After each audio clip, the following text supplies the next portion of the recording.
Hello guys! For those who don't know me, my name is Eduardo, but my friends call me Lalo, and this is the Lalo Lab. So today we're going to make a delicious sorghum bread. This sorghum bread is obviously vegan, but it's also gluten-free.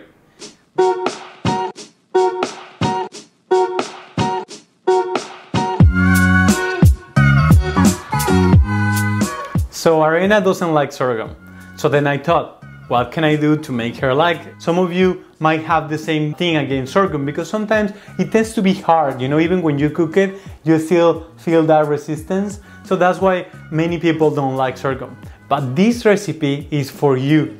For you guys that are like, no, I don't really know like if sorghum is my thing or not. This bread is going to be your thing, trust me. And this recipe is inspired by Chef Amy Chaplin from her book, Whole Food Cooking Every Day. If you haven't subscribed to my channel, click in the bottom and also turn on your notification bell so you can receive more of this goodness every single week. Let's get started. First thing you need to do is preheat your oven to 350. Then after that is done, I just want to show you this is the sorghum that we're going to use today. If you're going to make this recipe, you're going to need it to soak it overnight.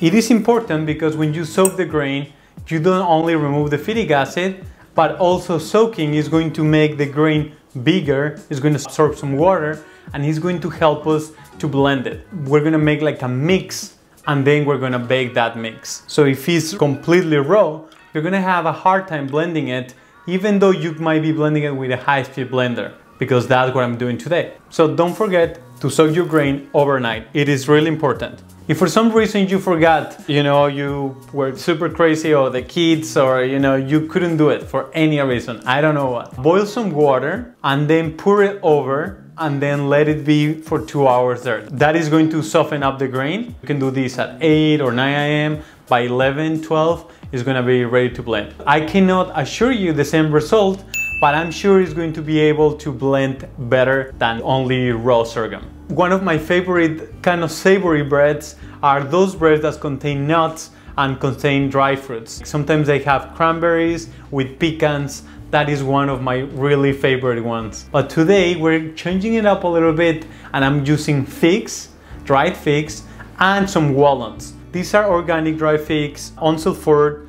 There are sun dried. Lately I've been eating more walnuts, so I wanted to incorporate that into the bread. The toastiness of the walnuts, I think it goes really well with the earthiness in the sorghum. So we're going to chop them, and when our mix is all ready, we're going to mix the ingredients there. This recipe is free of processed sugars. We're going to only use a little bit of coconut sugar, and this bread is not completely sweet. The sugar that I am adding is just to round up the balance in the bread. Sea salt, we're using it for the same reason, because when I eat the bread, I just want to be able to take it out, toast it, and eat it.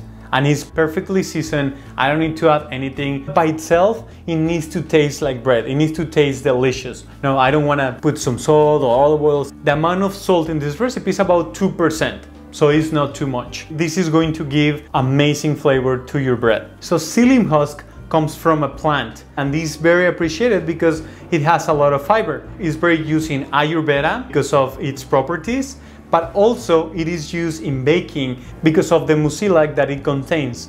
So what is going to do this to our bread is to bind it so our bread doesn't fall apart when it's baked, because we don't have any other emulsifiers, or egg in this case. And to finish, some baking powder.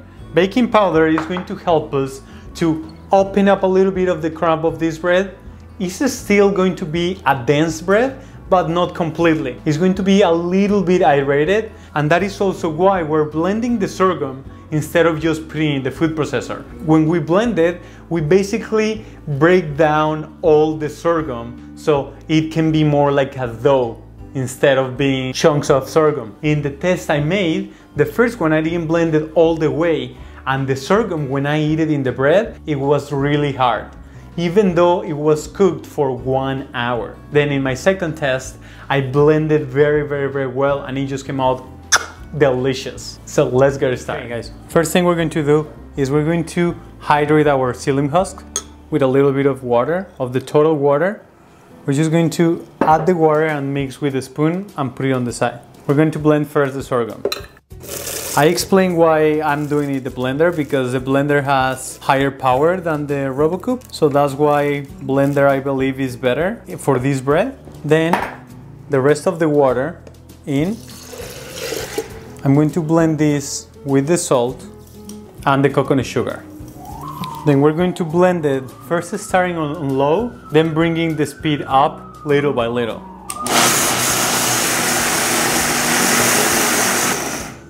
Okay, so here you can see how the sorghum starts blending. We need to scrape down the sides of the blender, looking for these pieces of sorghum that are here. This is how it looks so far, but we want it really, really blended because it is really hard. So after 30 seconds, the sorghum is completely blended. He thought it was going to defeat me, but not with this blender. Now we can start adding the rest of the ingredients. So I'm gonna add the psyllium husk. It already looks like a dough. You can actually add the psyllium husk by itself, just into the blender as it is, but you're gonna need to then rest the dough afterwards, so it let the psyllium husk to activate. Now I'm going to add oats, coconut oil. It's gonna give it a very, very delicious flavor.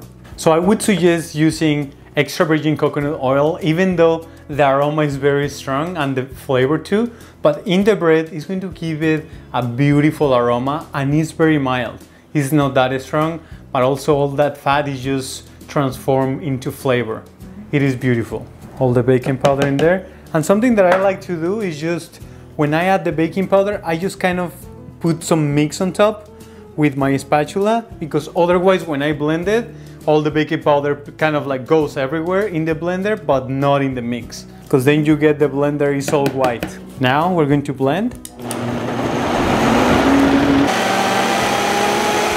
So I blended this on medium speed for another 30 seconds, and now this is the consistency that we have.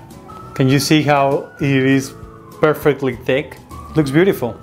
Okay, so I don't want to move it around a lot, because if not, all the bubbles that the baking powder is going to produce, then I'm going to explode them.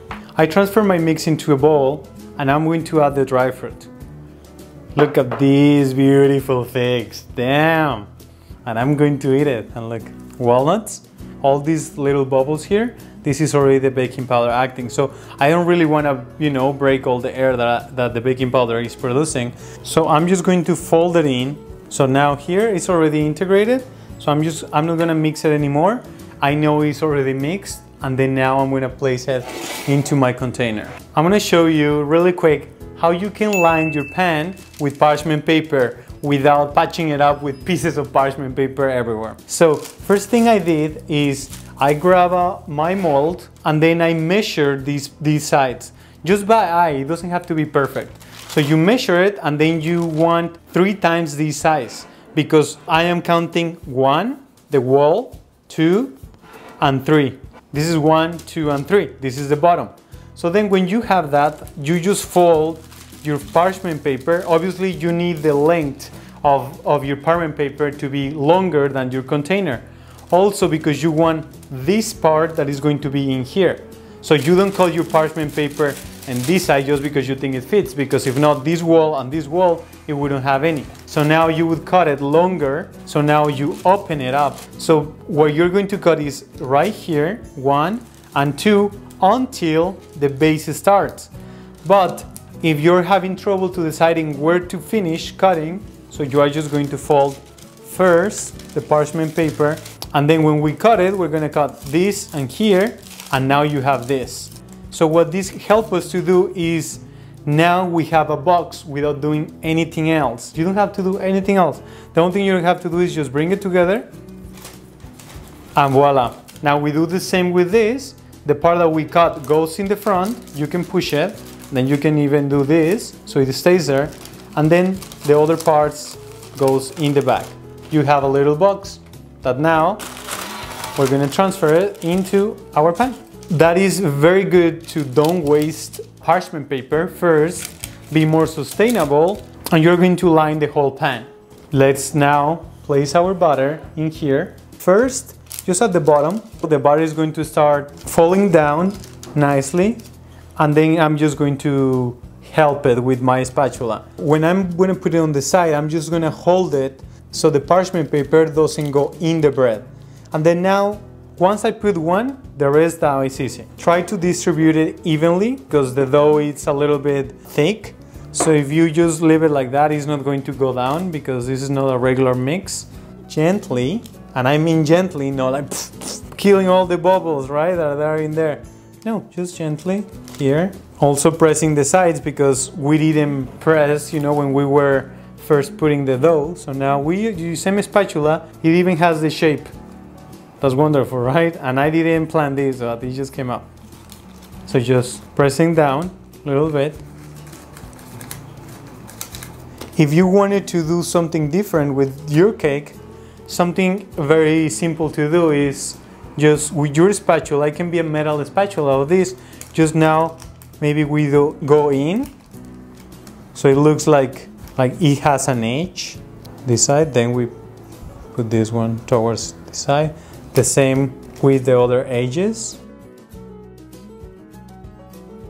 So let's now bring this beauty into our preheated oven. So the trick with this bread is in 40 minutes it's going to be cooked. So in 40 minutes you're going to insert cake tester and it's going to come out clean. But it's going to be really moist in the center. So if you wanted to remove a little bit of that moisture, what we're going to do is cook it a little bit more for 20 or 40 minutes more.